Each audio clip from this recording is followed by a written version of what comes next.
If you really had to, you could unclip the inner from the top on one end and roll it up, dig a hole in the ground and do a poo without having to leave the tent.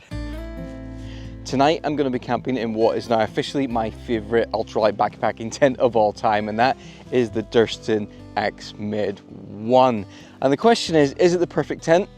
Absolutely not. And in this video, as we hike the West Highland Way, I'm going to tell you my list of 10, 11 things that for me are essential for an ultralight backpacking tent. We'll then find somewhere to pitch up and I'll discuss how the X-Mid meets all those. And then I've got a list of features and benefits of the X-Mid that you might not have thought of, but also we'll discuss the downsides of this tent as well.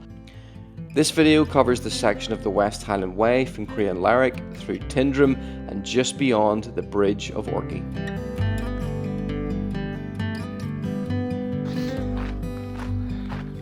Let's put to bed a myth. Sheep don't actually baa. Baby sheep kind of go, Zah! They just sound incredibly distressed. And adult sheep don't baa either. They burp. They're like, bleh. Goats baa. Listen to a goat. A goat goes, Meh. That's a goat, which sounds more like what people think sheep sound like. Hello, Scottish farmer people. This is now day 4 on the West Highland Way. I've done 8 miles already. I'm planning on doing another 6 to get me to Tindrum, where I'm gonna basically supply for the next 18 hours. And then after that, I'm just gonna walk until I drop, essentially, just see how far I get, find somewhere nice and high up where I can pitch up and camp for the night.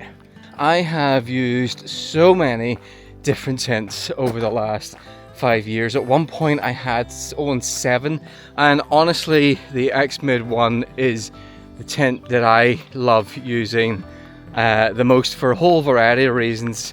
It's a hiking pole tent, so I can use it with my poles. But let's have a chat first of all about some things that I personally want from a tent. Where am I going here? That way.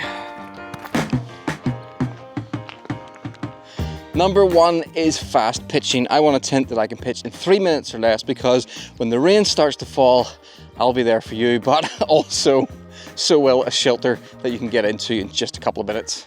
Number 2 then is that it must be outer pitch first, because inner pitch first in this climate is utterly insane. It's totally backwards. The once and only time I used an inner pitch tent in wild camping outside, the rains came down, the floods went whoop, and I spent the night in a soaking wet tent lying in a puddle of water, which was not pleasant at all. So sort it out, outer first. I just walked past a group of Americans, and I don't think they thought it was as funny as I did when I said, so what part of Canada are you guys from? Didn't get a laugh. Number 3, it has got to weigh less than 1 kilo, because nobody wants to carry any more weight than they have to. Probably should have checked to make sure there was nobody behind me first. Number 5, it has to have lots and lots of storage space inside it, so I can store all my kit and anything I might find along the way. I didn't cut that down.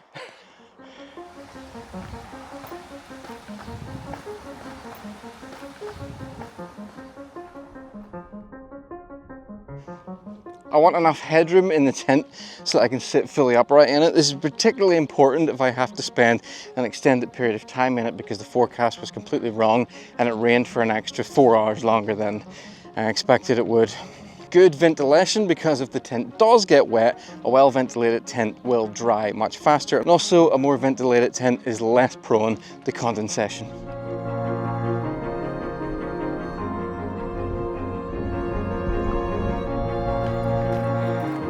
Hi sheep.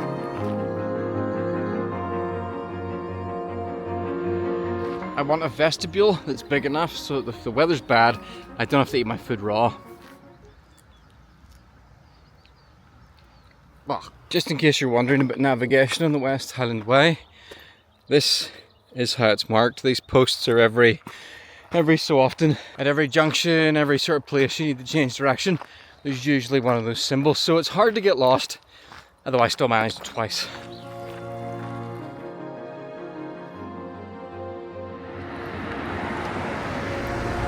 Right, there we go. That is me resupplied for the next 18 hours, I think. Now I've got to figure out a way of getting half of this stuff into my backpack. Stop to check the blister on my foot. It's twice the size it was this morning, and it is really, really deep.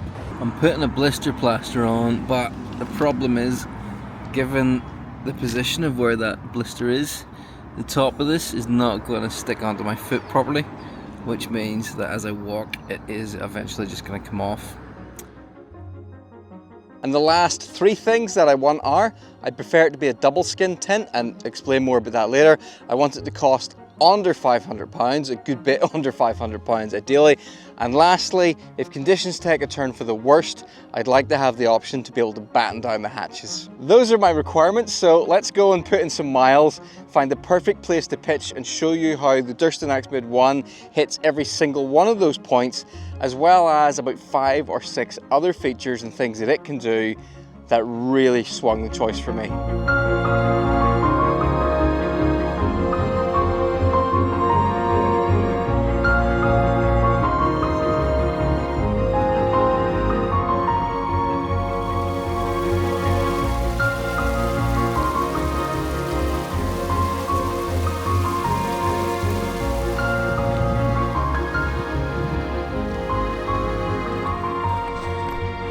The sun's out, finally.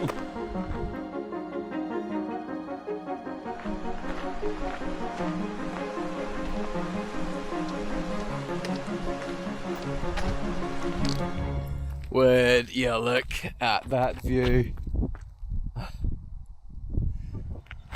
It's absolutely amazing. I think one of the things I've loved about doing the West Highland Way is just how the landscape changes and becomes bigger and bigger as you progress through it. See that hill over there?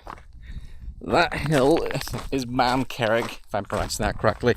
And I've just realised that if I hightail it as fast as I can, I might just be able to get up there and find somewhere to camp before sunset. And I've got a horribly blistered foot. I'm gonna start jogging and try and get these 2 miles done in the next 45 minutes. Boop, boop. I'm at the Bridge of Orkney. Where do I go from here? Boop, boop.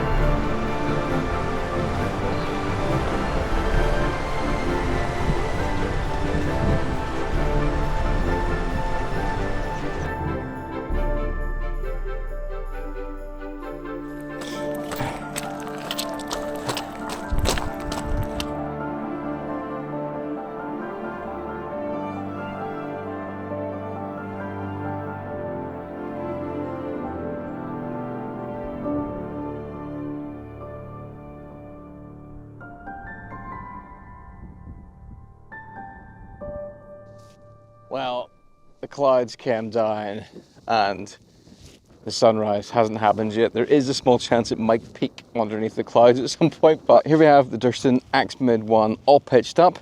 Super easy to pitch. You just peg out the 4 corners, insert the 2 trekking poles, and that's it with only 4 pegs. Now it's a little bit windy tonight, so I thought I should batten down the hatches.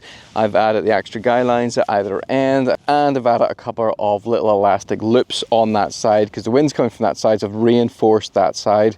If it is going to be windy, you can pitch this tent close to the ground the way I've done. See that?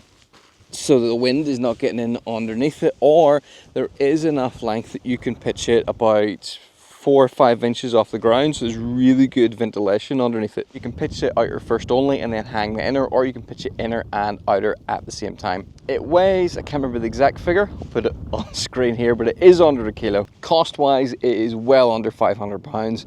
Now the recommended retail price is only about, I think, $250, but I've had to obviously import it, and then there's taxes and shipping on that, which is quite expensive. So by the time you get one to the UK, you can expect to pay nearly £300 for it. Now £300 is still a lot of money, but the fact is you're getting a much better featured tent than some tents that I have from certain UK brands that cost me nearly twice what the retail price of this is. You can put an extra peg in here, which means you can open the tent with a single hand. Wind! This has loads of storage space because you've got that double vestibule. You've got a vestibule here and you've got a vestibule over here. Sometimes what I'll do is I'll keep my backpack there, and then I can use this part of the vestibule to cook in. There's enough space in the length of it. For me, I'm 5'11", to have about sort of 2 square foot of space up at the top. And there's these nets above that either end. I prefer those to having the low down ones because you can put a head torch in there, and then that doubles as a lamp for the tent.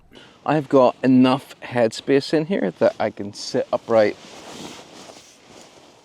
the entire length of the tent. Because it uses the 2 poles at either end, it creates a ridge, and that gives you that headspace.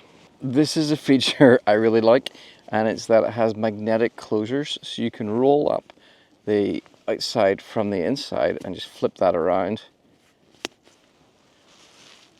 and that's that magnetized on without having to get out and actually look and see what you're doing. One of my favorite features about this tent, and something that I didn't appreciate because I've never had a tent that does this before, is the fact that it's got a door on both sides, which is great for several reasons. One, if the wind changes direction, you can just close down one side and open the other side and use that as your entrance. Like currently, the wind is coming from that direction, so this is sort of billowing in a bit. If I opened that, I'd be getting absolutely blasted in the face. And then in the morning, if the wind is suddenly coming from that direction, I can just swap. But the other thing is, if I'm camping somewhere and the conditions are nice, I put both the sides up, and then I can just sit, and you actually feel like you're in the location in sitting in nature a bit more. So I really like that. It's one of my favorite features about this tent, and now I think from now on I'm going to have that as a requirement. I'm quite tired, struggling to gather my thoughts. Oh yeah, you might have noticed the asymmetrical design. With this, the inner's coming across at a diagonal, so that's why you get 2 triangular vestibules. Very clever. I'm so tired. Something you can do with this tent as a very bonus feature is, if you really had to, you could unclip the inner from the top on one end and roll it up, dig a hole in the ground and do a poo without having to leave the tent. Just bury it afterwards, pat it down and put the inner back up. So there's another advantage. You can do a poo in the comfort of your own tent. Which sounds ridiculous, but actually, look where I am. I'm in an incredibly exposed area up here. There's no privacy anywhere. If I got a bad case of the scoots during the night, I would be seriously rolling up this inner and digging a hole underneath the tent. Why don't more people do that? It actually makes a lot of sense. I mean, as long as you buried it deep enough, it would be. This, of course, is a trekking pole tent, which is great because it means if you're hiking long distances and you use poles like I do, you don't have to carry the extra weight of the poles. The advantage of that is that my watch was just telling me I burned a lot of calories today. The advantage of that is that it then means that you end up with a bigger tent for the same weight. Let's address the elephant in the room, and that elephant in the room is, Stephen, what about the X-Mid Solid, or what about the X-Mid Pro? Well, I've got absolutely nothing against those 2 versions.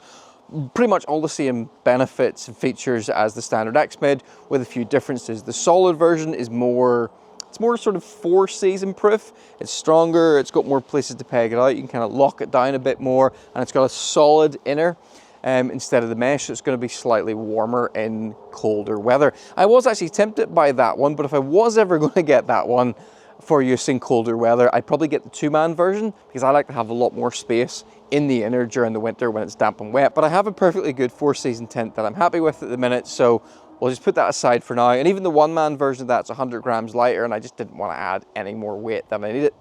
So the Pro version then is made from Dyneema. It's 300 grams lighter, and that's pretty much the only benefit for double the money. And there's lots of potential downsides with Dyneema. Now, a lot of this stuff is debated, but the one that stuck out to me the most was the fact that apparently when it's raining, it's much, much noisier. I don't sleep very well, so the idea of being in a tent that was even noisier during rain actually was the thing that swung me not getting that. Now, some people say that it'll suffer more from condensation as it's single skin. Some people say that's nonsense. And there's also some people say that that kind of fabric doesn't last as long. But honestly, for me, the things that swung it were noisier in rain and double the money. But nothing against those. And I'm curious about both, and I'd like to try both at some point in the future. Let's talk about the bag that it comes in is not waterproof, and that became a problem for me because it sat at the back of my rucksack, and my rucksack presses right against my back. And a couple of days ago I had a very long, hot, sweaty day, and I sweated so much, the sweat just ran down my back, through this bag, and soaked the tent.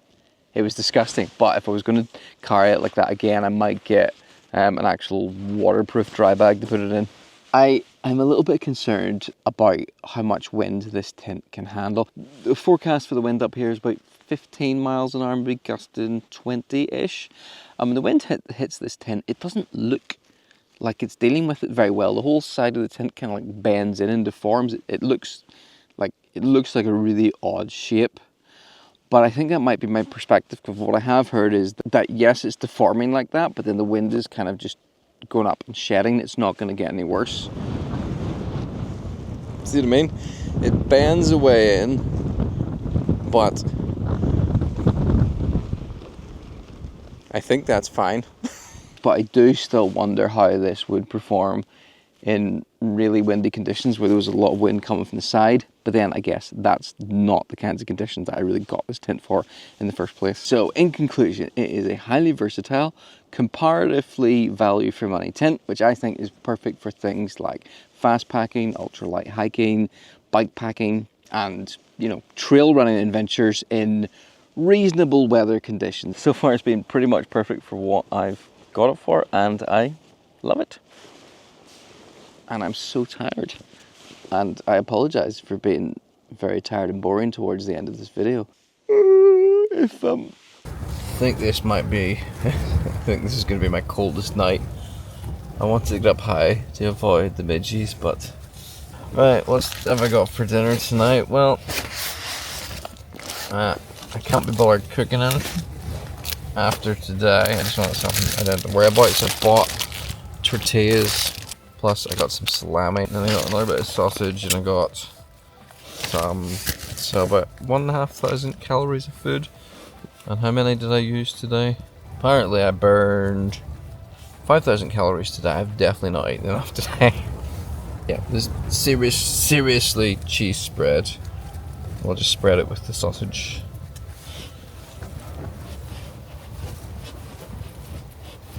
This looks so appetizing. Oh no, a bit of sausage is stuck to that one. Right, that can stay there. Just smear that on. Harrison Ward will have a fit if he sees this. Salami. Oh, that one doesn't have any sausage, so it will get double the salami. And then you take it, you do that, and then you just roll it up. And that tastes exactly as you would expect it to. I've got a massive problem because I've got 33 miles more to go, and my foot looks like this. So I'm gonna lance it here. My foot hurts, I'm hungry, it's damp, I need to poo, I'm tired, and I'm walking past people who've obviously had a much better night's sleep than I have. Oh, that's